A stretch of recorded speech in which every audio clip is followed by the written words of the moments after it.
Bismillahirrahmanirrahim. Alhamdulillahi rabbil alamin. Wassalatu wassalamu ala asyrafil mursalin Sayyidina Muhammadin wa ala alihi wa sahbihi ajmain. Amma ba'd. Puji syukur kita kepada Allah subhanahu wa ta'ala. Salawat salam kepada Nabi Muhammad sallallahu alaihi wasallam. Semoga kita semua nanti mendapatkan syafaat darinya di hari qiyamah. Amin ya rabbal alamin. Bapak-bapak, ibu-ibu yang hadir yang saya muliakan, pengurus masjid yang saya muliakan, semoga kita semua diberkahi oleh Allah subhanahu wa ta'ala. Biasanya kita ngaji sirah nabawi. Cuman ini bulan Sya'ban, menjelang Ramadan, udah lewat nisfu Sya'ban. Saya ingin mengajak kita mengintip, mengintip aja namanya, karena nggak bisa kita lihat semuanya. Bagaimana Ramadan Rasulullah Sallallahu Alaihi Wasallam, agar la'allakum tattaqun bisa diwujudkan. Ada 5 hal besar yang luar biasa, sepengetahuan yang pernah kita pelajari di hadis ataupun di Al-Quran, dari sejarah Nabi di bulan Ramadan. Yang pertama, puasanya itu sendiri. Itu yang pertama. Itu hal yang luar biasa karena puasa adalah terapi syahwat yang paling ampuh. Saat syahwat atau nafsu Allah ciptakan, dihukum 1000 tahun bakar kuat, dihukum 1000 tahun dingin kuat, ditenggelamkan 1000 tahun kuat. Tapi saat syahwat ataupun nafsu dihukum oleh Allah dengan lapar, 2 hari pun gak tahan dia. Maka terapi nafsu, saya ini punya nafsu, punya syahwat. Jangan pula karena dia ustadz lepas dari nafsu dan syahwat, tidak Pak. Kiai, habib, sebesar apapun tokoh agama, kena dia di nafsu. Semua kita kena. Bahkan guru saya bilang sebenarnya sudah lama setan pensiun menggoda manusia. Karena syahwat dan nafsu kita ini musuh yang besar sekali. Saat Badar dimenangkan oleh Rasulullah SAW hanya dengan 313 pasukan melawan 1000 orang, para sahabat girang. Kita sudah mampu mengalahkan musuh yang besar. Walau hadis ini statusnya kurang sahihnya, namun bagus i'tibarnya, Rasulullah bilang apa? Itu tadi musuh kecil. Musuh besar kita yang sesungguhnya adalah siapa? Diri kita sendiri. Nah, Ramadan yang akan datang, ada 30 hari kita akan melatih diri nafsu syahwat ini. Tapi karena si nafsu ini kan nggak dipenjara ya. Yang dipenjara di Ramadan kan setan. Nafsu enggak. Maka akhirnya terapi ini banyak gagalnya. Indikator gagalnya yang paling mungkin bisa kita amini, tidak usah pakai penelitian. Pengeluaran kita di bulan Ramadan menipis apa membengkak Pak? Membengkak kan? Aku juga termasuk membengkak. Kalau pakai teori if di komputer atau di Excel, if, betul nggak? Jika nafsu ditahan di bulan Ramadan, maka pengeluaran mengecil apa membengkak? Mengecil. Jadi pakai teori jika maka saja, Ramadan kita ini rata-rata kok ya nafsunya malah kebablasan. Bentar lagi timun suri yang tak pernah muncul 11 bulan yang lalu muncul.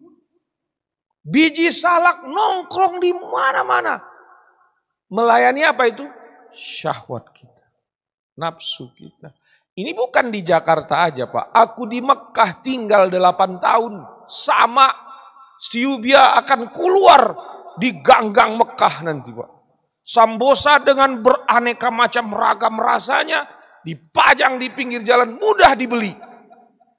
Artinya di Mekah pun bila dilihat dari situ saja kontrol syahwatnya Gatot.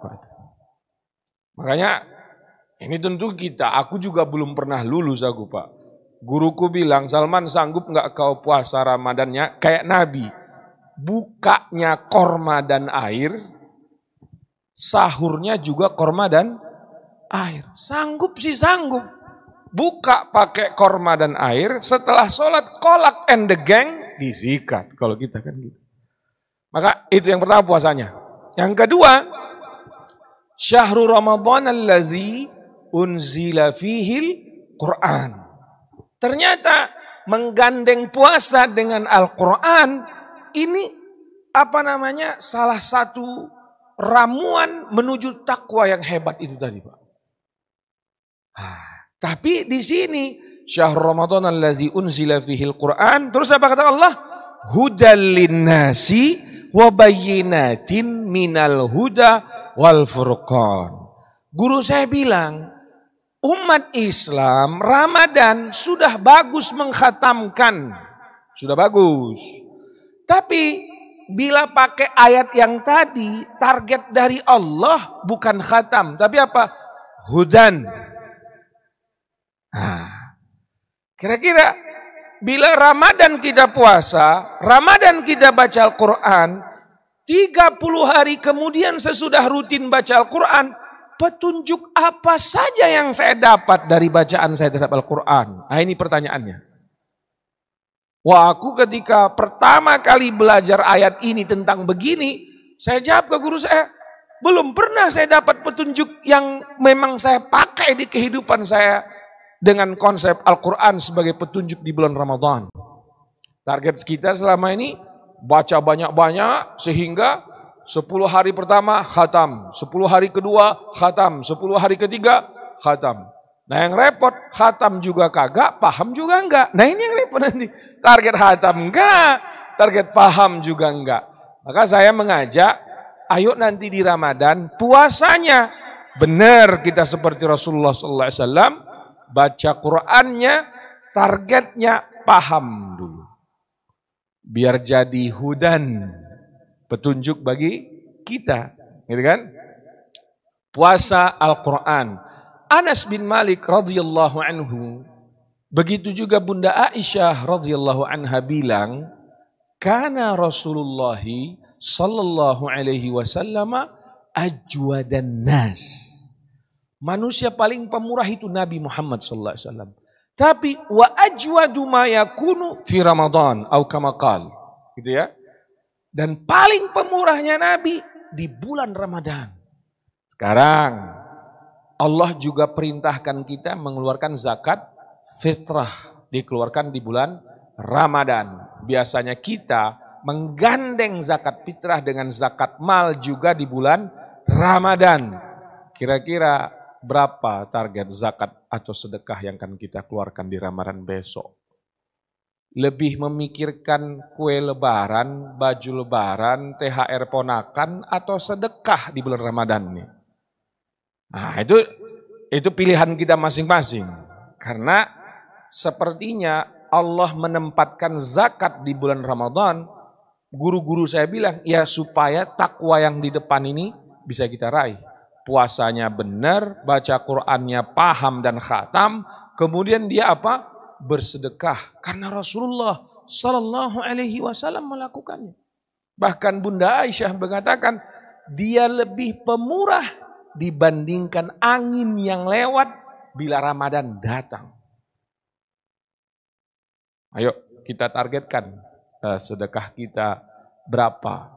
Nanti kalau udah selesai Syawal, harusnya target zakatnya pun dibikin. Pas Syawal, saya targetkan zakat saya bulan Ramadan tahun 2026, 3 miliar rupiah zakatnya. Nah, kalau 3 miliar zakatnya berarti 100 sekian miliar revenue atau hasil tabungan kita. Nah, itu di bulan Ramadan. Itu Rasulullah SAW. Kalau Rasulullah SAW yang disebut pemurah itu bukan berhenti pada mengeluarkan zakat, tapi bersedekah sebanyak-banyaknya. Puasa, Al-Quran, zakat atau sedekah. Yang keempat yang kita lihat sangat rutin dilakukan oleh Rasulullah SAW, para sahabat tabi'in apa? Salat tarawih. Ini kalau ini rata-rata kita lulus ini semua. Saya yakin semua kita ini rajin salat tarawih di 3 sampai 5 malam pertama. Biasanya begitu kan. Malam ke-7 yang istiqomah alhamdulillah. Malam ke-17 biasanya saf semakin ramping. Malam apalagi menjelang Ramadan. Innalillahi wa inna ilaihi raji'un. Apalagi Lebaran tanggal 1 Syawal. Isya malam tanggal 2 Syawal. Pernah perhatiin enggak Pak? Isya malam tanggal 2 Syawal. Sholat Isya dulu nanti Bapak di masjid. Malam tanggal 2 Syawal. Apa nasib masjid Pak di malam itu? Malam tanggal 2 Syawal. Kira-kira nasib masjid yang megah-megah ini apa ini? Makanya guru saya bilang, Salman, kalau la'allakum tattaqun, mencari indikatornya itu mudah sekali. Kalau memang bertakwalah umat Islam ini, bersedih dengan kepulangan Ramadan katanya, kan gitu ya? Maka ketika kegembiraan Syawal yang dirayakan sedemikian rupa tidak mengganggu konsentrasi saya sebagai orang yang bertakwa tadi untuk hadir sholat Isya berjamaah malam tanggal 2 Syawal. Coba dulu Bapak, Ibu yang hadir, ingat-ingat dulu. Udah pernah belum sholat berjamaah Isya tanggal 2 Syawal? Atau waktu itu harus kemana? Saya udah lama mengikutinya Pak. Rata-rata masjid serame-ramenya pun kalau sudah malam tanggal 2 Syawal apa yang terjadi? Sepi. Alasannya pulang kampung. Saya cek di kampung. Sama juga, sepi juga Pak. Harusnya kan di kota sepi. Karena orang pulang kampung. Maka di kampung rame. Pas kita nyampe di kampung, sepi juga itu masjid malam tanggal 2.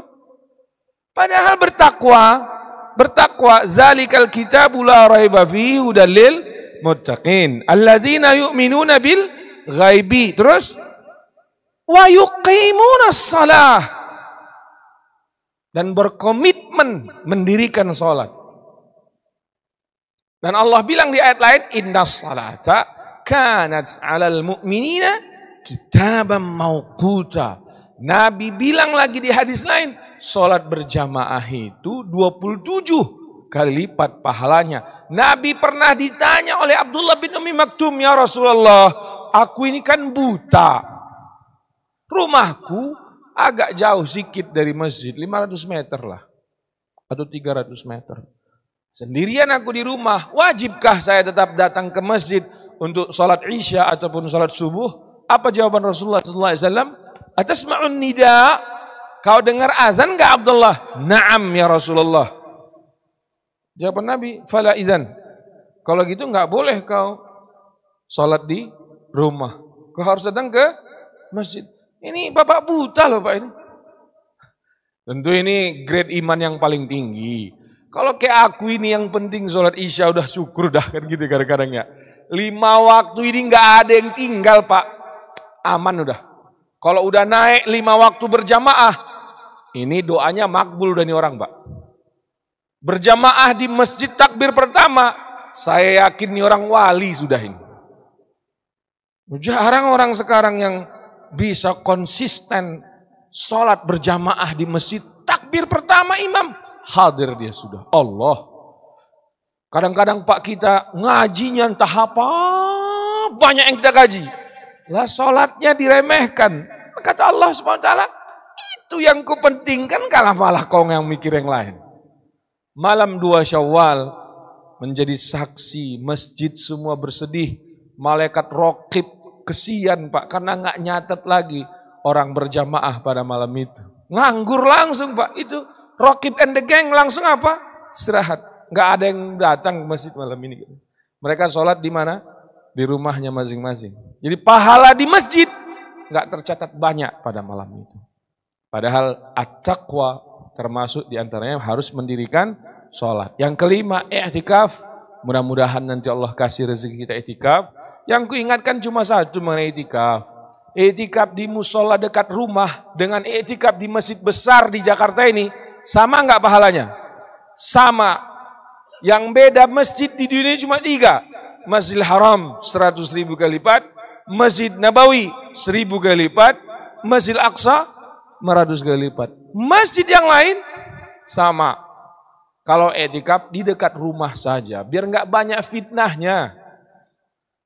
Jangan yang banyak makanan yang didatangi. Dekat rumah datangi. Kalau itikaf, handphone jangan dibawa. Kalau kau bawa handphone, nggak yakin aku kau itikaf lagi. Nonton reels kau nanti di YouTube, TikTok, dan sebagainya. Makanya orang kalau bawa handphone itikaf, mustahil berhasil sudah. Kalau mau itikaf, handphone taruh di rumah. Kuncinya buang ke Laut Tanjung Priok sana. Biar nggak teringat lagi ngambilnya. Ayo dong, bersama Allah lah malam itu. Jangan lagi diganggu oleh apapun. WA dulu semua handai tolan. Bro, aku malam ini nggak bisa dihubungi. Besok habis subuh kuhubungi semuanya. Udah selesai. Bikin status di WhatsApp gitu kan. Sehingga di i'tikaf itu fully kita dengan Allah SWT. Hanya mengadu, minta ampun, minta maaf kepada Allah, membaca Al-Quran, salawat Nabi, dan zikir-zikir yang lainnya. Inilah 5 hal yang sering kita dengar tentang Ramadan. Semoga nanti bisa kita laksanakan dengan baik. Allah kasih hidayah, Allah kasih pertolongan, Allah kasih kemudahan. Dan semoga kita nanti semua menjadi orang yang bertakwa di sisi Allah Subhanahu wa taala. Ala hadhihi niyah wa likulli niyatin salihah wa ila hadratin nabiyil Mustafa sallallahu alaihi wasallam. Al-Fatihah. A'udzu billahi minasyaitonir rajim. Bismillahirrahmanirrahim. Alhamdulillahi rabbil alamin arrahmanir rahim maliki yaumiddin.